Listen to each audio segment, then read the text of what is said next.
ગુજરાતમાં છેલ્લા કેટલાક સમયથી નકલીની ભરમાર નીકળી આવી છે ત્યારે આ બધામાં વધારો કરીએ તો અમદાવાદના માણેક ચોકમાં બુલિયનના ટ્રેડર્સ સાથે બે ગઠિયાઓએ સોનું ખરીદવાના બદલામાં નકલી નોટ આપીને છેતરપિંડી કરી હોવાની ઘટના પ્રકાશમાં આવી, જેમાં બે વ્યક્તિઓ ટ્રેડર્સ પાસેથી ₹1.60 કરોડની કિંમતનું 2100 ગ્રામ સોનું સીજી રોડ પર એક આંગડિયા પેઢીની ઓફિસ પર મંગાવીને ₹500ના દરની 1.30 કરોડની રકમ આપીને બાકીના 30 લાખ રૂપિયા લેવા જવાનું કહીને ફરાર થઈ ગયા છે।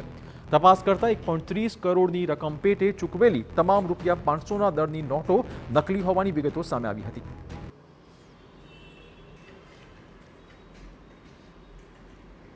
તો વેપારી સાથે 1.30 કરોડની ડુપ્લિકેટ નોટ આપી ઠગાઈ થતાં પોલીસ ફરિયાદ નોંધી લેવાઈ છે। પોલીસે તપાસમાં સામે આવ્યું છે કે આરોપીઓ સોનું પડાવવા માટે સીજી રોડ પર આંગડિયા પેઢીના નામે બનાવટી ઓફિસ પણ શરૂ કરી હતી।